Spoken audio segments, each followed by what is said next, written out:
السلام علیکم ورحمۃ اللہ وبرکاتہ۔ آج کے سبق میں ہم پڑھیں گے سورۃ البقرہ کی آیت نمبر 6 سے لے کر آیت نمبر 10 تک ٹرانسلیشن۔ تو آئیے اپنے سبق کا آغاز کرتے ہیں تعوذ اور تسمیہ کے ساتھ۔ اعوذ باللہ من الشیطان الرجیم، بسم اللہ الرحمن الرحیم۔ ان الذين كفروا سواء عليهم أنذرتهم أم لم تنذرهم لا يؤمنون۔ ان بے شک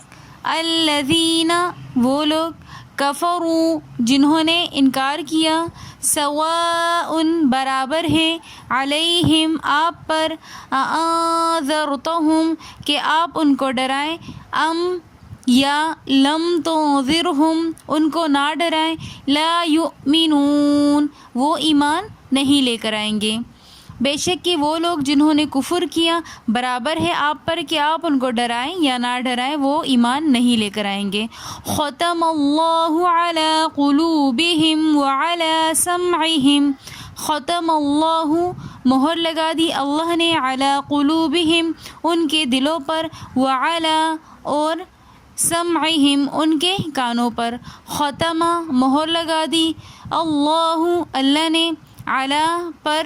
قلوبہم ان کے دل، علی قلوبہم ان کے دلوں پر، واو بمانے اور، علی بمانے پر، سمعہم ان کے کان، وعلی سمعہم اور ان کے کانوں پر، مہر لگا دی اللہ نے ان کے دلوں پر اور ان کے کانوں پر، وعلی ابصارہم غشاوۃ ولہم عذاب عظیم اور ان کی آنکھوں پر پردہ ہے اور ان کے لیے دردناک عذاب ہے۔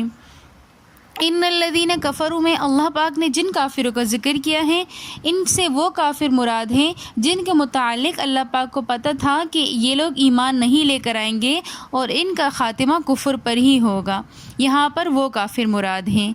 ختم اللہ اللہ نے مہر لگا دی ان کے دلوں پر اور ان کے کانوں پر۔ اب یہاں پر اللہ نے کانوں اور دل کے لیے مہر کا لفظ استعمال کیا اور آنکھوں کے لیے پردے کا لفظ استعمال کیا۔ اس کی وجہ یہ ہے کہ دل اور کان کے اندر خیالات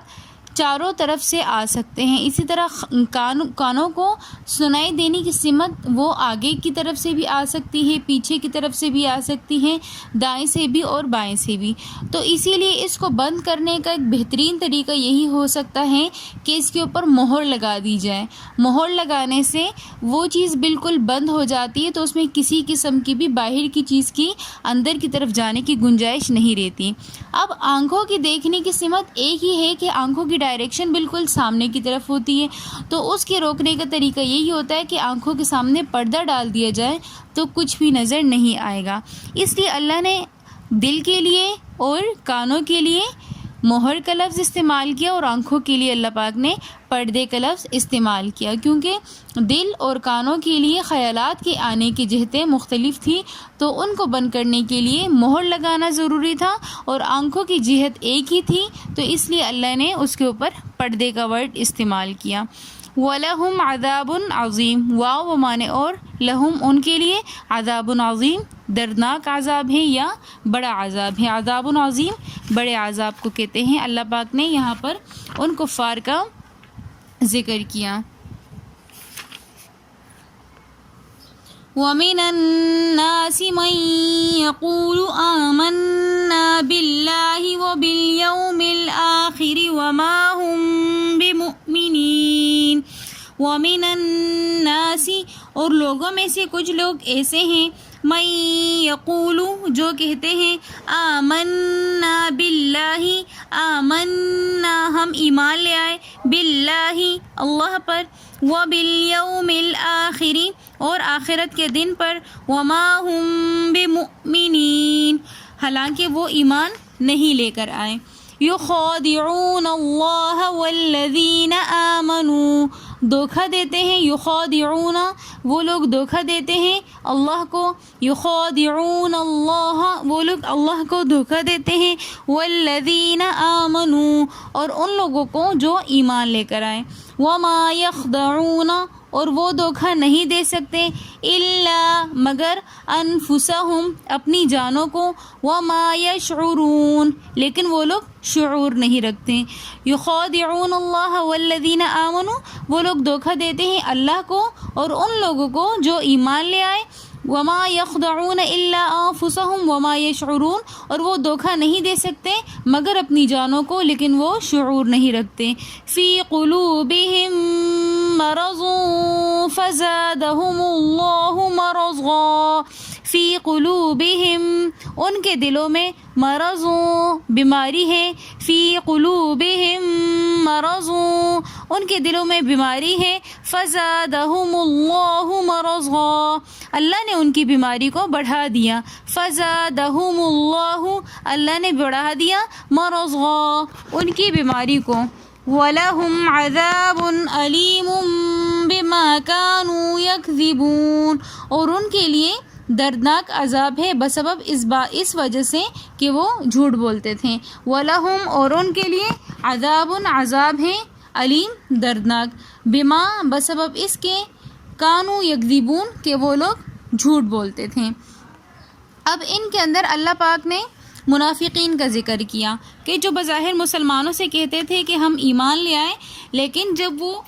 اپنے سرداروں کے پاس بیٹھتے تھے، مشرکین سرداروں کے پاس، تو کہتے تھے کہ ہم تو مسلمانوں کے پاس اس وجہ سے بیٹھتے ہیں تاکہ ان کے حالات کا جائزہ لے کر آپ تک ان کی خبریں پہنچا سکیں۔ تو اللہ پاک یہاں پر فرما رہے ہیں کہ وہ اپنے گروہ کے اندر بیٹھ کر جب یہ کہتے تھے کہ ہم مسلمانوں کو دھوکہ دے رہے ہیں، تو اللہ پاک مسلمانوں کو تسلی دینے کے لیے فرما رہے ہیں کہ وہ مسلمانوں کو اور اللہ کو دھوکہ نہیں دے رہے ہیں، در حقیقت وہ اپنی جانوں کو دھوکہ دے رہے ہیں، کیونکہ اللہ کو ان کی ایمان لانے اور نہ لانے سے کوئی فرق نہیں پڑتا۔ اللہ کی ویسے ہی اتنی میجورٹی ہے عبادت کرنے والی مخلوقات کی جو کہ ہماری نظروں سے اوجھل ہے، فرشتے ہیں، جنات ہیں، اس قدر اللہ پاک نے مخلوق بنائی ہوئی ہے،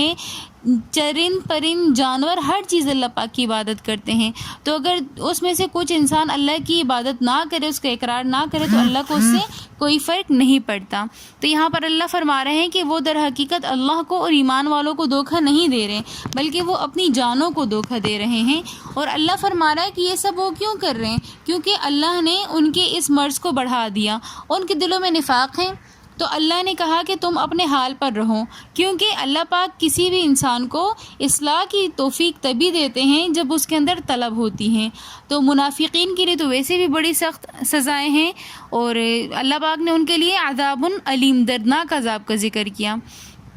اب دنیا مکافات عمل ہے، کچھ گناہوں کی سزا اللہ پاک دنیا میں ہی دے دیتے ہیں، لیکن کچھ گناہوں کی سزا اللہ پاک آخرت پر چھوڑ دیتے ہیں۔ اسی طرح ان میں سے کچھ لوگ ایسے تھے کہ جن کے لیے اللہ پاک نے کہا کہ ان کے لیے دنیاوی سزا اللہ نے یہ منتخب کی کہ ان کو ایمان سے محروم کر دیا۔ اللہ پاک کسی بھی بندے سے گناہوں کی وجہ سے روزی نہیں چھینتے، بلکہ اللہ پاک اس سے ایمان کی اور نیک اعمال کی توفیق چھین لیتے ہیں۔ تو اللہ پاک نے ان کو یہ سزا دی کہ ان کے دلوں میں جو نفاق تھا اس کی وجہ سے اللہ نے ان کے اس مرض کو مزید بڑھا دی، اور ان سے نیکی کی اور نیکی کو اختیار کرنے کی صلاحیت اللہ پاک نے سلب کر دی۔ ان کے اندر وہ ہمت اور وہ استطاعت ہی نہیں رہی کہ وہ ایمان کو قبول کر سکیں۔ اللہ پاک نے ان کو یہ سزا دی۔ اگر آپ کو ہماری آج کی ویڈیو پسند آئی ہو تو ہماری ویڈیو کو لائک کیجیے گا، کمنٹ کیجیے گا اینڈ شیئر کیجیے گا۔ ملتے ہیں نیکسٹ ویڈیو میں، تب تک کے لیے اللہ حافظ۔